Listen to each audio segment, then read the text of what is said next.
આપણા યુવાનો બેકાર કઈ રીતે થાય? નોકરી તમે ના માંગો, અભણ રહો તો જ શાસન ચાલે. એ લોકોને ખબર છે કે માત્ર ધર્મના નામે વાતો કરવી છે, ધર્મના નામે લૂંટ માંડવી છે, શિક્ષણ નથી આપવું. આજે શિક્ષણ મૂકવું છું. કોંગ્રેસના શાસનમાં ગ્રેજ્યુએશન સુધી ભણવાનું શિક્ષણ મફત હતું.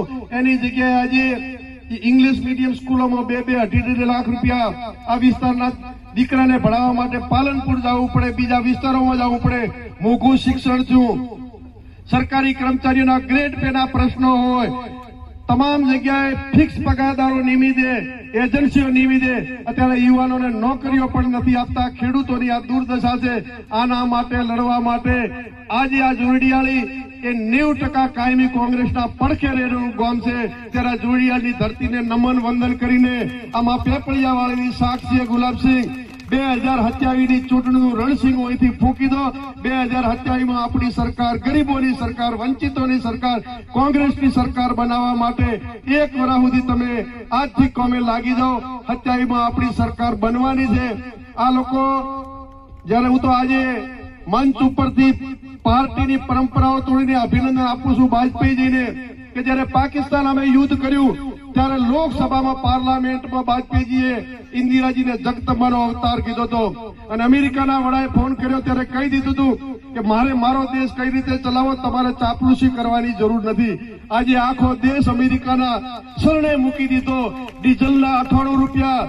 આજે મીડિયાવાળા માફ કરજો, જયારે મનમોહનસિંહ જેવા અરસશાસ્ત્રી આ દેશ ચલાવતા હતા ત્યારે મીડિયા આખું રોકકળ કરતું હતું. ઓલી સમૃદ્ધિ હીરાની બાટલા ઉપર ચડી જતી હતી. 400 રૂપિયાનો 300 રૂપિયાનો બાટલો હતો. આજે 1000 રૂપિયાનો બાટલો. 98 રૂપિયા ડીઝલ છું. પણ મીડિયાને ગળું ઘોટી દીધું છે. પત્રકારો સારા છે પણ એના જે વડાઓ છે ને એમને વેચાતા અદાણી અંબાણીને લઈ લીધા, જેના કારણે આજે મીડિયા તમારા 98 રૂપિયા ડીઝલ ત્યાં ક્યાંય નહીં બોલે, મોંઘવારીનો મ નહીં બોલે. મનમોહનસિંહના સરકારમાં જયારે ડીઝલના ભાવ 60 રૂપિયા હતા ત્યારે ગાળો બોલતા હતા. એને પૂછજો, પત્રકારોને પણ કહું છું કે તમારામાં ક્યાંય જમીન હોય તો આજે ખેતી કરવાની સિઝન આવી ગઈ.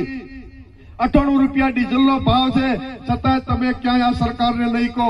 સરકારે પોપડગંડા કીધા કે ડીઝલની તંગી છે. તંગી નથી, ભાવ વધારવા હતા એના માટે તમને લાઈનમાં લગાડ્યા, નોટબંધીમાં લાઈનમાં લગાડ્યા. આ લાઈનમાં લગાડનાર એ ભાજપના, એ ગોડસેના વારસદારો, ગાંધીજીના હત્યારાઓને 2027 કાઢી મૂકવા માટે, જિગ્નેશભાઈના હાથ મજબૂત કરવા માટે 2027 સુધી મહેનત કરો. એ શબ્દો સાથે આપ સૌનો ખૂબ ખૂબ આભાર. પાણીદર તાલુકા પંચાયતના નવા વરાયેલા પ્રમુખ શ્રી બેન શ્રી નીલાબેન ધાર્મભાઈ સોઢાના આ આભાર અને સન્માન સમારંભમાં ઉપસ્થિત કોંગ્રેસ પાર્ટીના વરિષ્ઠ આગેવાન, વડગામના ધારાસભ્ય આદરણીય ભાઈ શ્રી જિગ્નેશભાઈ મેવાણી, એવા જ હમણાં જ આપણને સંબોધન કર્યું આ વિસ્તારના હરેક સમાજના સુખ દુઃખના સાથી ભાઈ શ્રી ઠાકરસિંહભાઈ, કોંગ્રેસ પાર્ટીના મહામંત્રી ભાઈ શ્રી ઓબાભાઈ, તુલસીભાઈ, ગીતાબેન, બાબુલાલ, પ્રવીણભાઈ, સરદારસિંહ, તાલુકા કોંગ્રેસ સમિતિના પ્રમુખ ભાઈ શ્રી ધીરાભાઈ, અહીંયા આછવાથી વધારેલા સગતસિંહજી, રોમસિંહભાઈ, જિલ્લા પંચાયતના સભ્ય ભાઈ શ્રી શંકરભાઈ અને નીરાબેન ને એમના પરિવારના જે અભિનંદન પાઠવા આવેલા વિસ્તારના સર્વ સમાજના શું મારા વડીલો, માતાઓ, બહેનો, આપ સૌને મારા 2 હાથ જોડે રામ રામ કહું છું. હમણાં તુલસીભાઈએ અને બધાએ વાત કરી કે આ તાલુકા પંચાયત બનાવવા માટે કરીને એમણે શું પ્રયત્ન કર્યા. શીખો, ગામે ગામ ચરસ, ગાંજો, દારૂ, ડ્રગ્સ આવી ગયા, એના વિડીયો બનાવો, વાયરલ કરો. તમારું કોઈ નામ લે તો મને કહો. 1-2 જણા ઉપર ખોટો કેસ કરવાનો ટ્રાય બી કરેલો. યાદ રાખજો કે अपना भी नाम जिग्नेश मेवाणी है भाईजान, પણ આ તોડી નાખીશ. દારૂ, ચરસ, ગાંજો, ડ્રગ્સના મુદ્દે છાતી ખોલીને લડવાનું. કોઈ પણ તમને ટાર્ગેટ કરે તો મને કહેજો, બધાની દવા રાખું છું. એટલે તમે મક્કમ થઈ ગયા તો તમને પરિણામ મળશે. નક્કી કરશો ને આટલું. આપણા ગામમાંથી દૂષણ દૂર કરાવવું જોઈએ કે ના કરાવવું જોઈએ? ધારો કે તમે આ દૂષણ નહીં દૂર કરાવો તો તમારા છોકરાઓ એની ચુંગાલમાં લપટામાં એ ગૌતમભાઈ મુકેશભાઈ આલો ને દુનિયાના રૂપિયા તમે જો પડ્યા ચાલો સરકારે અમને કહેવાનું હોય ને એના બદલે પોલીસને કહે છે કે ધોકા મારા સરકારે કંપનીઓને કહેવાનું હોય કે તમે કરોડપતિ અરબપતિ ખરબપતિ છે તમારી તો ઠાઠડીઓ હોનાની થવાની છે તમે ચંદનના લાકડા મળવાના છો ઓછા લાકડે બળેવા તો છો જ નહીં તો આલો ને 2 કરોડ આવું સરકારી કંપનીને કહેવાનું હોય એના બદલે સરકાર કલેક્ટરને અને એસપીને કહે છે કે પાડી દો ખેડૂતોને ચામડી ઉતારી દો ખેડૂતોને કરોડ લાઠી બાર તળિયા તોડી નાખો એમના મારો બેન દીકરીઓ માતાઓને ધંધો ચાલે તો લડવું પડશે કે નહીં લડવું પડે તૈયાર છે વાવ થરાદ સુઈગામ ધરણીધર આખો પટ્ટો રેડી કરોડ લાકડા જેવું પછી આવે ફૂલ ટાઈટ કરવા માટે બરાબર ને આ દારૂ ડ્રગ્સ પર ટ્રાઈટ કર્યું તો થોડું પરિણામ મળ્યું ને હમણાં મેસેજ કોકે આપ્યો તો રસ્તામાં કે પાછી થરાદ વાળી લાઈન 2 દાડાથી શરૂ થઈ છે સારું કોકને લેસન આપી દઈએ એક વિડીયો આવા દો એટલી વાર બરાબર કેટલા લોકો 25 લાખ લોકો ગુજરાતમાં ડ્રગ્સ લેતા થઈ ગયા તમને એક વાત કહું જે પણ પીઆઈ ડીવાયએસપી એસપી ધારાસભ્ય સંસદ સભ્ય મંત્રી ગૃહમંત્રી જેટલા દારૂ ડ્રગ્સમાંથી કમાય છે લખી રાખજો એમની જ ઓલાદ આના ચાળે ચડવાની છે તમે અમારી બેન દીકરીઓ માતાઓને વિધવા કરવા નીકળ્યા છો તમારી 500 કરોડ 1000 કરોડ ભેગા કરવાની લાઈમાં તો તમારા ઘરમાં આ આવવાનું છે તમારા દીકરા દીકરીઓ બચશે નહીં એ પીન ખુડામ પડ્યા રહેશે ને ડ્રગ્સ લઈને ત્યારે તમને ખબર પડશે કે જિગ્નેશભાઈ બરાબર કહેતા હતા અને ઘણા પોલીસ વાળા એના ચાળે ચડેલા છે ગુલાબસિંહભાઈને તો ખબર જ છે આ વિસ્તારમાં ઘણા પોલીસ વાળા લે છે ડ્રગ્સ એક જણાને તો બધા જાણે છે આખું થરાદ જાણે છે આવ્યું ને પગોમાં આવ્યું ને જેસી કરની વેસી ભરની એટલે મહેરબાની કરીને તમને કહું છું વ્યસનોથી દૂર રહેજો હમણાં બધા ગાડીની બાજુ બધા છોકરા કૂદાકૂદ કરતા હતા ફોટો લેવા માટે બધાના દાંત ધોતો હતો બધાના પડીકી ખાઈ ખાઈને હળી ગયા છે અરે બહેનો એકે છોકરી આપતા નહીં આ પડીકા ખાવા વાળા નાચ પાડી દીધું કે આવો જમાઈ જોઈએ જ નહીં આ મસેલા મૈડ કરે ને તમાકુ ખા કરે ને દારૂ પી કરે એવા જમાઈ જોઈતા નથી ઓકે પાકું ને અને તમે પડીકી ખાવ છો એનું શું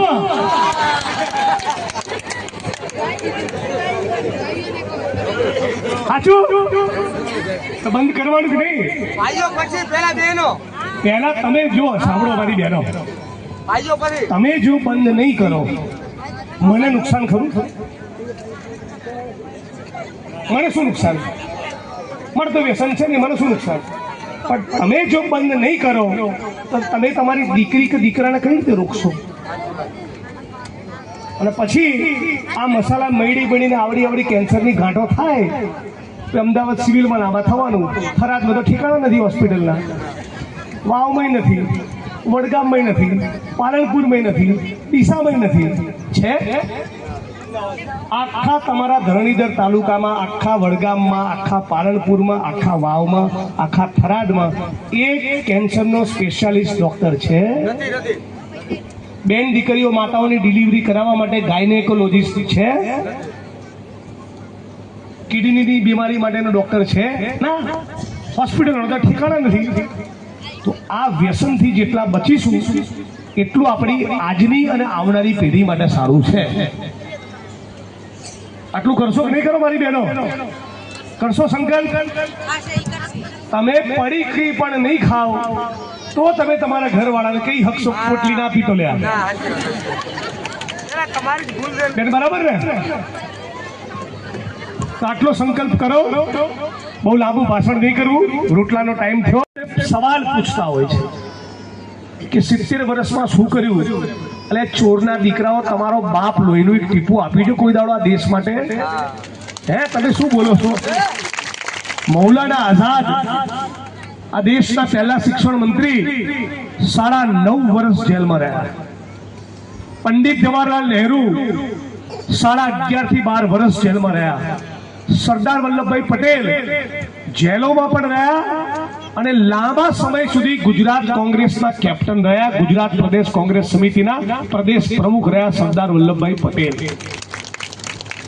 આ બધી તપસ્યા, આ બલિદાનો, આ સંઘર્ષ, આ જેલોમાં જવું, બલિદાનો આપવા, ફાંસીના માછડે લટકવું, ફાંસીના તખ્તાને ચૂંબવો, ત્યારે અંગ્રેજોની ગુલામીમાંથી દેશ આઝાદ થયો. આટલું મોટું કોંગ્રેસ પાર્ટીનું આ દેશ માટેનું યોગદાન છે. અને તમને બધાને હું વંદન કરું છું. તમને સલામ અને વંદનો હું એટલા માટે કરું છું કે તમામ પ્રકારની દાદાગીરી, તમામ પ્રકારની લાલચ, પોલીસ પ્રશાસનનું દબાણ, રૂપિયાની થેલીઓ ખાલી કરી, દારૂની રેલમછેલ કરી છતાં તમે કોંગ્રેસનો હાથ નથી છોડ્યો. એ વાત માટે હું તમને સલામ કરું છું ને વંદન. બનાસકાંઠાના થરાદમાં જોઈએ એવું પરિણામ નથી આવ્યું, એ વાત સાચી છે. પણ કોંગ્રેસનો કાર્યકર્તા અને કોંગ્રેસનો મતદાર એ પોતાની જગ્યા પરથી આગો પાછો થયો નથી. એ વાતનું મને ગૌરવ છે. અને તમે જોજો, જે પ્રમાણે ગુજરાતમાં, ઉત્તર ગુજરાતમાં અને દેશમાં હું પ્રવાસ કરું છું, બધા લોકોના મોઢે એક વાત આવી છે, હવે આનું બહુ વધી ગયું છે, હવે આમનો ત્રાસ અતિશય થઈ ગયો છે, હવે અમને કાઢો. આ બધા જ લોકો એક સુરે બોલી રહ્યા છે. તો પરિણામ કેમ આવું આવે છે? પરિણામ એટલા માટે આવું આવે છે જે રાહુલજીએ સાબિત કરીને બતાવ્યું. બ્રાઝિલ નામના દેશની હિરોઈન, એના હરિયાણાની ચૂંટણીમાં 22 વોટ પડ્યા. આવું કોઈ દિવસ હોય? માધુરી દીક્ષિત આઈને ધરણીધરમાં 22 વોટ આપી જાય, ચાલે? ચૂંટણીનું કાર્ડ હોય ને કાર્ડ આપી જાય વોટ તો બરાબર વસ્તુ છે. એટલે એક તો વોટ ચોરી તો આ લોકો કરે એના પુરાવા છે. બીજી વસ્તુ, જે પ્રમાણે પ્રશાસનનો, એટલે મામલતદારને, પ્રાંત અધિકારીને, કલેક્ટરને, એસપીને, ડીવાયએસપીને, પીએસઆઈને, પીઆઈને, એલસોબીને, એસઓજીને બધાને ટાસ્ક આપેલો હોય કે ચલો બધા એક તાલુકાની સીટો લઈ લો, એક જિલ્લા પંચાયતની સીટો લઈ લો. હવે કોઈ પીઆઈ ને ડીવાયએસપી મહિને 2-5 લાખ કમાતો હોય તો કોંગ્રેસનો કોઈ દેવી પૂજક, કોઈ માલધારી, કોઈ દલિત કે ઠાકોર સમાજનો ઉમેદવાર હોય, એ બિચારો 50,000 લાખ રૂપિયા માંડ ખર્ચતો હોય ને એની સામે પેલો ચોર 5 લાખનું બંડલ વેરે, એટલે ઘણી બદલાઈ જાય. બીજું, દુનિયાભરની દારૂની રેલમછેલ કરતા હોય છે. તો હવે ભાજપ વાળા તો ધંધા કરે જ છે. જનતા તરીકે, નાગરિક તરીકે આપણે હવે સજગ થવું પડે કે દારૂની બોટલ લઈને આવે, પૈસાનું બંડલ લઈને આવે અને જો એના ચાળે ચડ્યા તો એક દિવસ પૂરતો તો દારૂ પી લેશો, એક દિવસ પૂરતી તો ચપટી ચવાણું ખાઈ લેશો, એક દિવસ પૂરતું તો તમને 200, 500, 1000, 2000 નું પડીકું પકડાઈ જશે. પણ ચૂંટણી પતી એના બીજા મહિનાથી 400 નો બાટલો 1000 માં જ લેવાનો છે, એ ભૂલતા નહીં. એ વખતે સમાજના ગોળ કે પરગણાના પંચ પટેલના કહેવાથી એની શરમમાં તમે આવી કમળનું બટન દબાયું. તે પંચ પટેલ એ સમાજનો આગેવાન, એ તમારા ઘરે 2,500 રૂપિયાનો તેલનો ડબ્બો મૂકવા માટે આવવાનો નથી.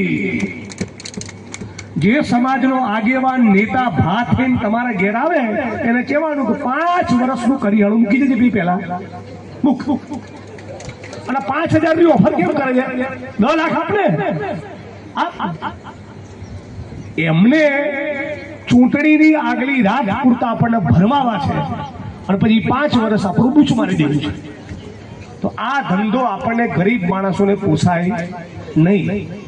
એટલે હવે પછી 27 ની ચૂંટણીને બહુ સમય નથી, ત્યારે તમને ખાસ કહેવા માંગુ છું કે તમે મને જે સાલ ઓઢાડી, માળા પહેરાવી, પાઘડી પહેરાવી, તો હું સામે ગુજરાતનો કોઈ પણ ખૂણો હોય ને કોઈ પણ સમાજ હોય લડવામાં બાકી રાખ્યું છે?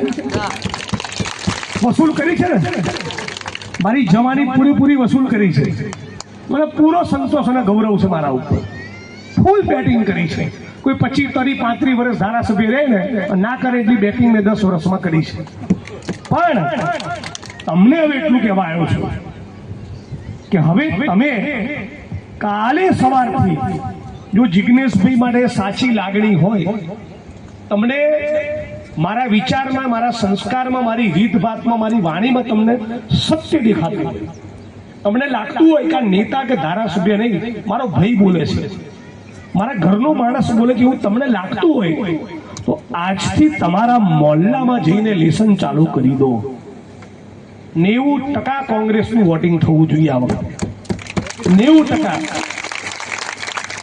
ઘણા બધા મિત્રો આખા દેશમાં અને ગુજરાતમાં મારા પ્રવાસ થતા હોય, કાર્યક્રમ થતા હોય કે મત વિસ્તારમાં પણ થતા હોય, બધા સ્વાભાવિક રીતે લોકો એવું પૂછતા હોય કે જિજ્ઞેશભાઈ આ ઈવીએમ નું શું છે?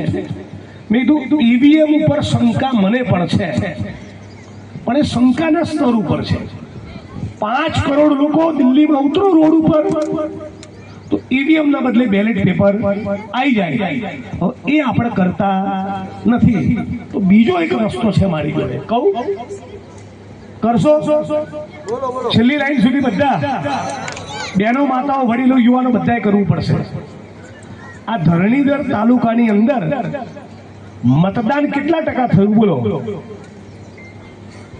કેટલા ટકા થયું?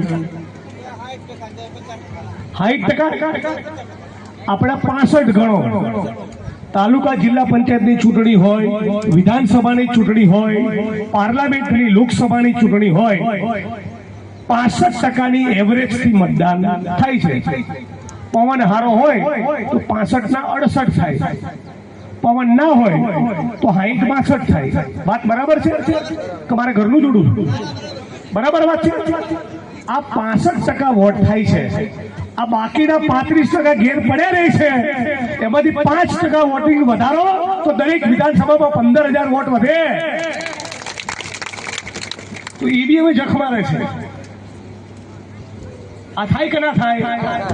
હવે જે લોકો 2,500 માં 3,000 માં તેલનો ડબ્બો લે છે, 400 રૂપિયામાં ગેસનો બાટલો લે છે, મોંઘું પેટ્રોલ અને ડીઝલ લે છે, રાશનની લાંબી લાંબી કતારોમાં ઉભા રહે છે, કરિયાણું મોંઘું, ડીઝલ મોંઘું, પેટ્રોલ મોંઘું, જંતુનાશક મોંઘા, ખેતીના સાધન મોંઘા, બિયારણ મોંઘું, દવાઓ મોંઘી, બાળકોનું ભણતર તો પ્રાઇવેટમાં સ્કૂલમાં પોસાય જ નહીં. આટલો બધો દાટ આ ચોરે વિશ્વગુરુએ વાળ્યો છે, આટલી પથ્થર ઠોકી છે, તો તમને મન નથી થતું કે દીવારોને ઉખાડીને ફેંકી દઈએ? એવી દાજ તમારામાં જો પેદા નહીં થાય તો ગુજરાત અને દેશનું કોઈ ભવિષ્ય નથી. એક વાત યાદ રાખજો, આ ભગતસિંહનો દેશ છે. 23 વર્ષની ઉંમરે માણસે બલિદાન આપ્યું એવો દિવસ જોવા માટે કે દિલ્હીની અંદર ખેડૂતોનું આંદોલન થતું હોય અને 690 લોકો એક પછી મરે. 690 ખેડૂતોની શહાદત.